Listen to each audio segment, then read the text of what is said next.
पाकिस्तान में मुख़्तलिफ़ शयुनि जियां मोटरसाइकिल इस्तेमाल कंदड़नि लाइ बि मुख़्तलिफ़ चॉइसूं हूंदियूं आहिनि। कुझु वक़्त अॻु त हुंडा, सुज़ुकी या वरी यामाहा मोटरसाइकिलूं ई मार्केट में मौजूदु हूंदियूं हुयूं, पर हाणे कंपनियुनि जो वॾो अंगु पंहिंजे वाहिपेदारनि लाइ मुख़्तलिफ़ सहूलियतुनि ऐं क़ीमतुनि में मोटरसाइकिलूं ऑफर करे रहियो आहे। 20 साल खनि अॻु मोटरसाइकिलुनि में पाइदारी सभ खां वधीक नोट कई वेंदी हुई। अञा बि अहिड़ा केतिरा ई मोटरसाइकिलुनि जा शौक़ीन आहिनि जेके पाइदारी ऐं मोटरसाइकिलुनि जे बहितरीन स्पेयर पार्ट्स जे करे मख़सूस कंपनियुनि जी मोटरसाइकिलुनि खे ई पसंदि कनि था। पर अॼुकल्ह चाइना मोटरसाइकिलुनि जो इस्तेमालु तमामु घणो वधी चुको आहे, जंहिंजो हिकु ई मक़सदु आहे त चाइना मोटरसाइकिलूं ॿियनि कंपनियुनि जहिड़ोक हुंडा, सुज़ुकी ऐं यामाहा वग़ैरह जी भेट में वधीक सस्तियूं आहिनि। मोटरसाइकिलूं हलाईंदड़नि खे चाइना ऐं हुंडा समेत ॿियनि कंपनियुनि जी मोटरसाइकिलुनि में फ़र्क़ बाबति चङी रीति ॼाण हूंदी, पर तव्हांखे इहो ॼाणे हैरत थींदी त मोटरसाइकिल कंपनीअ जी चूंड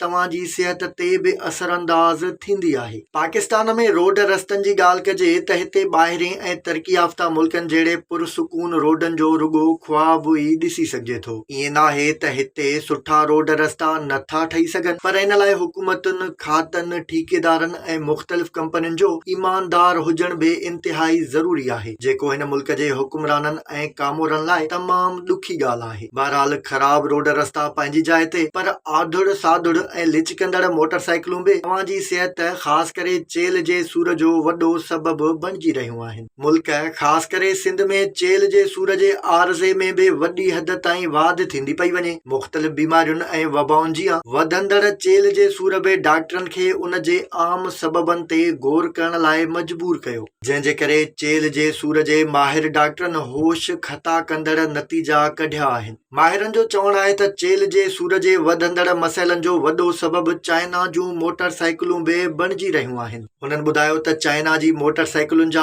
अॻियां ऐं पुठियां शाक हुंडा, सुज़ुकी ऐं ॿियनि मोटरसाइकिलुनि जे शाकनि जियां मज़बूत, पाइदार ऐं पुरसुकून नाहिनि हूंदा, जंहिंजे करे अॼुकल्ह वॾी हद ताईं चेल जे आरज़े में वाध थी वई आहे। चाइना जी मोटरसाइकिलुनि जे शाकनि जा स्प्रिंग एतिरा त कमज़ोर हूंदा आहिनि जो भॻल टुटल रोड ते हलण सां मोटरसाइकिल सवारनि जी चेल ते वॾो असरु पवंदो आहे। अहिड़े इंकिशाफ़ खां पोइ अव्हांखे अंदाज़ो थींदो त हुंडा मोटरसाइकिलूं ईअं ई चाइना जी मोटरसाइकिलुनि खां वधीक महांगियूं नाहिनि। उन्हनि जी पाइदारी ऐं मज़बूत पार्ट्स अव्हांजी आसाइश जो बि सबबु हुजनि था। न रुॻो एतिरो, पर माहिरनि इहो बि मशवरो ॾिनो आहे त चेल जे सूर जे मसइलनि खां बचण लाइ अव्हांखे लाज़मी तौर ते चाइना जी गाॾियुनि जे इस्तेमाल खां पासो करणु घुर्जे। वधीक न त घटि में घटि कहिड़ी बि हुजे, पर पंहिंजी मोटरसाइकिल जा शाक मज़बूत ऐं ताक़तवर रखो। इहो अव्हांजी सिहत, ख़ासि करे चेल जे सूर लाइ इंतिहाई फ़ाइदेमंद साबित थींदो।